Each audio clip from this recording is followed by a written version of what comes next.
भक्तिमय भजन सुनने के लिए सब्सक्राइब करें हमारा YouTube चैनल भक्ति गंगा। नई वीडियोस देखने के लिए बेल आइकन पर क्लिक करें। नरक चतुर्दशी व्रत कथा। छोटी दिवाली, जिसे शास्त्रों में नरक चतुर्दशी के नाम से भी जाना जाता है, कार्तिक मास के कृष्ण पक्ष की चतुर्दशी को नरक चतुर्दशी, यम चतुर्दशी या फिर रूप चतुर्दशी कहते हैं। इस दिन यमराज की पूजा करने और उनके लिए व्रत करने का विधान है। माना जाता है कि महाबली हनुमान का जन्म इसी दिन हुआ था, इसीलिए आज बजरंग बली की भी विशेष पूजा की जाती है। शास्त्रों में कहा गया है कि धन की देवी माँ लक्ष्मी जी उसी घर में रहती हैं जहाँ सुंदरता और पवित्रता होती है। लोग लक्ष्मी की प्राप्ति के लिए घरों की सफाई और सजावट करते हैं। इसका अर्थ ये भी है कि वो नरक यानी कि गंदगी का अंत करते हैं। नरक चतुर्दशी के दिन अपने घर की सफाई जरूर करनी चाहिए। घर की सफाई के साथ ही अपने रूप और सौंदर्य प्राप्ति के लिए भी शरीर पर उपटन लगाकर स्नान करना चाहिए। इस दिन रात को तेल अथवा तिल के तेल के 14 दीपक जलाने की परंपरा है। कार्तिक मास के कृष्ण पक्ष की चतुर्दशी नरक चौदस, रूप चतुर्दशी अथवा छोटी दिवाली के रूप में मनाई जाती है। इस दिन जहां घर की सफाई की जानी चाहिए, वहीं घर से हर प्रकार का टूटा फूटा सामान भी फेंक देना चाहिए। घर में रखे खाली पेंट के डिब्बे, रद्दी, टूटे फूटे कांच या धातु के बर्तन, किसी प्रकार का टूटा हुआ सजावटी सामान, बेकार पड़ा फर्नीचर व अन्य प्रयोग में न आने वाली वस्तुओं को यमराज का नरक माना जाता है। इसीलिए ऐसी बेकार वस्तुओं को घर से हटा देना चाहिए।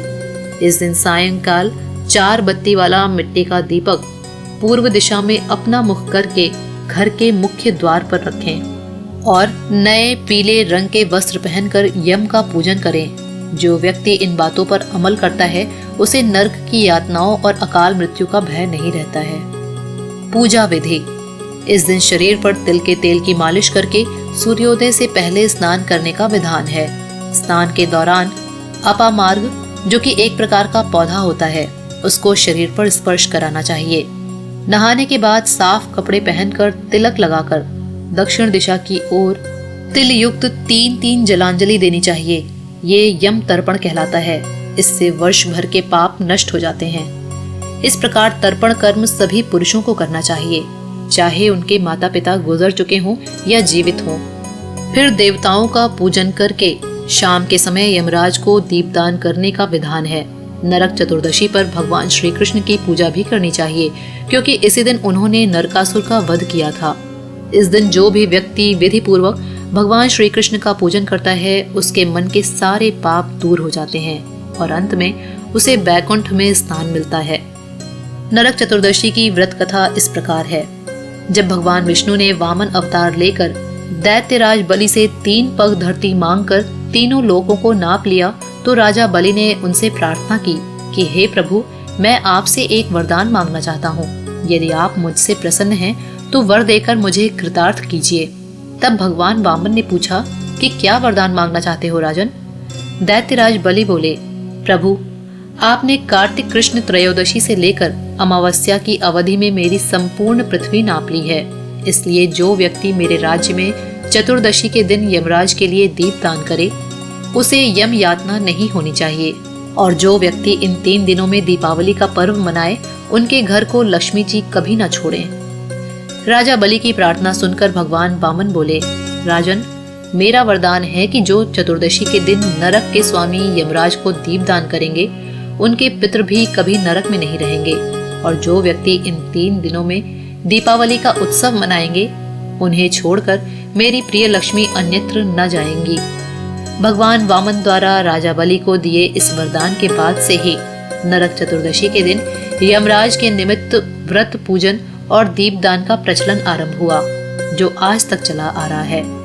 एक अन्य कथा के अनुसार नरक चतुर्दशी का पर्व मनाने के पीछे कई पौराणिक कथाएं हैं। इन्हीं में से एक कथा नरकासुर वध की भी है। कथा के अनुसार प्राग ज्योतिषपुर नगर का राजा नरकासुर नामक दैत्य था। उसने अपनी शक्ति से इंद्र, वरुण, अग्नि, वायु आदि सभी देवताओं को परेशान कर दिया था। वो संतों को भी त्रास देने लगा, महिलाओं पर अत्याचार करने लगा। जब उसका अत्याचार बहुत बढ़ गया तो देवता व ऋषि मुनि भगवान श्री कृष्ण की शरण में गए। भगवान श्री कृष्ण ने उन्हें नरकासुर से मुक्ति दिलाने का आश्वासन दिया, लेकिन नरकासुर को स्त्री के हाथों मरने का श्राप था। इसलिए भगवान श्री कृष्ण ने अपनी पत्नी सत्यभामा को सारथी बनाया तथा उन्हीं की सहायता से नरकासुर का वध किया। इस प्रकार श्री कृष्ण ने कार्तिक मास के कृष्ण पक्ष की चतुर्दशी को नरकासुर का वध करके देवताओं एवं संतों को उसके आतंक से मुक्ति दिलाई। उसी खुशी में दूसरे दिन अर्थात कार्तिक मास की अमावस्या को लोगों ने अपने घरों में दिए जलाए।